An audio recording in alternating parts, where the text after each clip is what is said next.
How y'all doing out there in YouTube land? This is Stiletto coming at you from the Wild Wild West.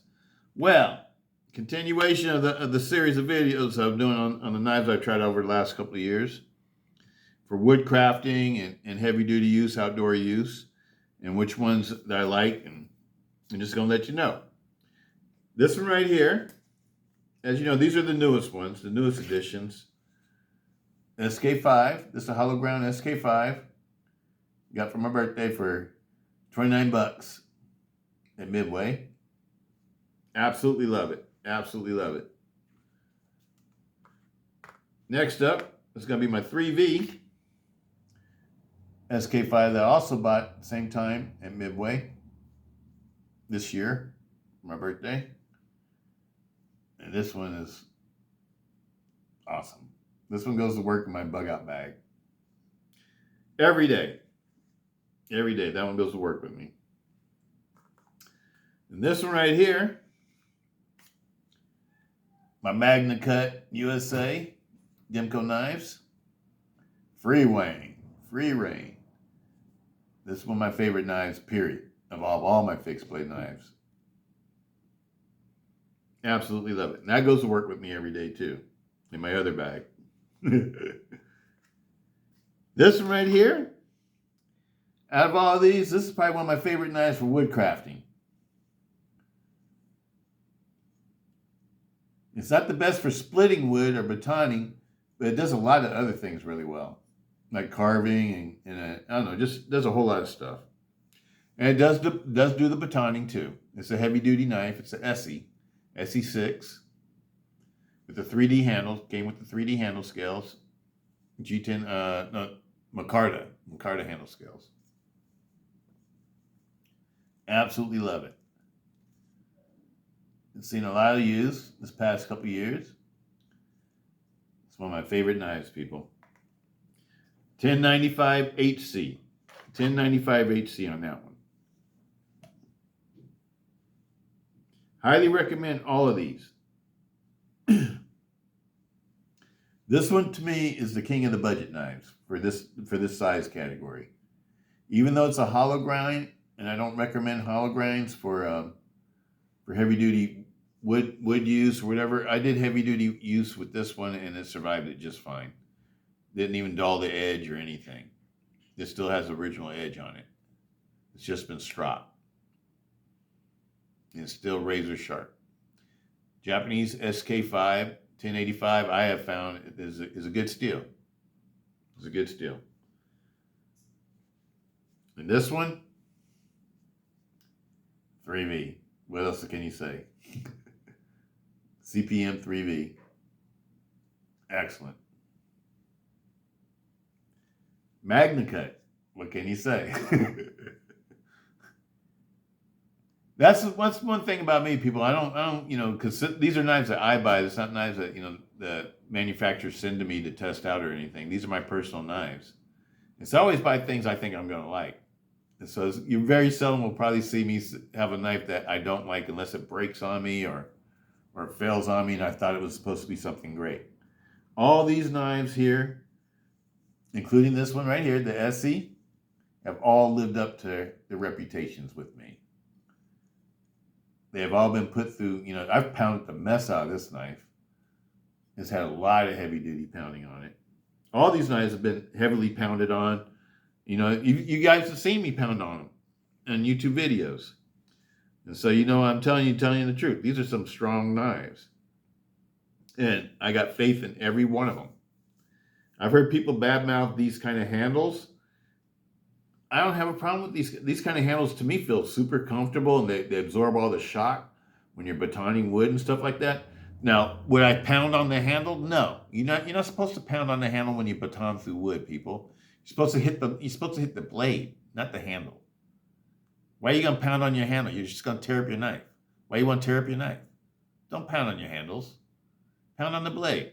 Now, if you're batoning through something so big where you have to baton on the handle, then you chose a piece of wood that was too big to be batoning with the knife that you had.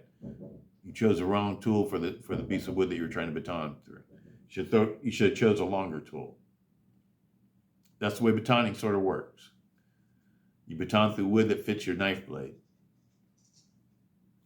And on these though, the only thing I would say is I would never recommend getting a knife to baton with that has a sharpened swedge. All you do is eat up your baton. This one's not so bad because it's not really sharpened. But on the 3V model and on the San Mai, VG10 San Mai model that I have, both of those have sharpened swedges. So they're really both designed to be like a fighting knife too. Whereas this one doesn't have a sharpened swedge, and neither does the C model. The C model really has a flattened out space that's good for batoning. And the C model is the one I recommend. If you're going to pick between the C model and this one, I get the C model. C model has a flat ground blade. I just trust flat ground blades more than I do hollow ground blades, people. And a blade like this is perfect for batoning because you got a flat edge to baton on all the way out to the tip. So this is my out of all these knives, if I only had to pick one, I would pick this one. Why? Because it's super lightweight to carry. It's easy to carry all day. This is one of the knives that when I do go out in the outdoors, I like to carry it because it's easy to carry on my hip. And I forget that I carry it. I'm carrying it. It doesn't pull down my pants. I got the flat butt syndrome. So, I need a knife that's not too heavy. And this one's perfect. And it can do all the things that all these knives can do. Plus, it's made out of MagnaCut, so I don't have to worry about rusting. All these other knives will rust. This one feels like if you're being in combat, though, you probably want this one. Because it's just got the right kind of weight to it. And it just feels like it'd be a good fighting knife. But this one right here, though, has a sharpened swedge. So I think I would choose this one over that one. So I don't know. What are my two favorites out of this bunch? For doing heavy duty wood crafting, I like this one. Because I've done heavy duty wood crafting with this one and it does it well. The only thing about this one though, it doesn't have the it's a full flat ground blade. It doesn't have the saber flat ground, which I like better. But the full flat ground blade, when you baton through it, it's like it's slicing through the wood. It's not really pushing it apart so much. So you depend more on the edge. Whereas like with a knife like this, with a nice wedge to it, or a nice wedge to it, when you're going through the wood, it pushes the wood apart like an axe. And so it makes it easier to baton. But this one has a sharpened swedge. So this one would be easier to baton with because it's flat all the way out to the tip. And so you could use this entire blade. And so you could do a bigger piece of wood than you could with this one.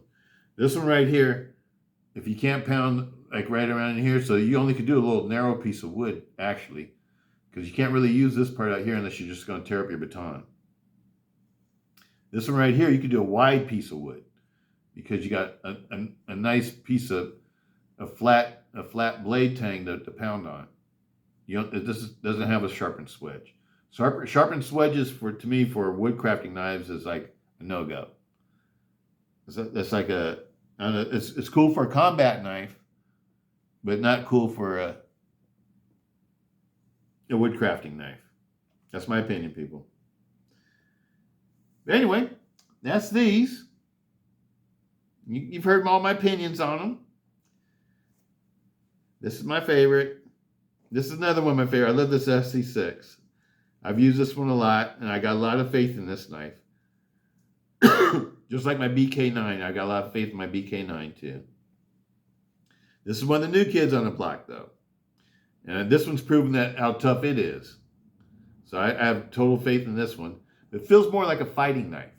It feels more like a World War II combat knife with made out of modern materials. That's what it feels like to me. It feels more like like a World War II K-bar made out of modern materials in a modern way.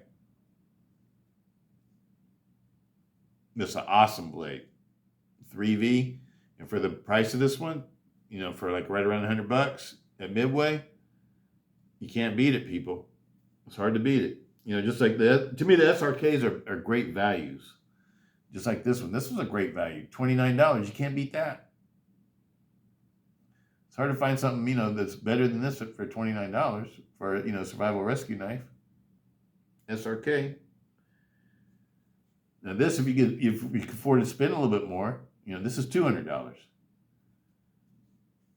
I absolutely love it. And to me, this is like a perfect knife.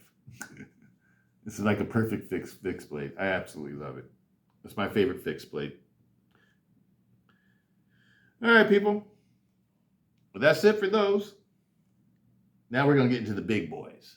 It's the big boys' turn. Peace. Stiletto.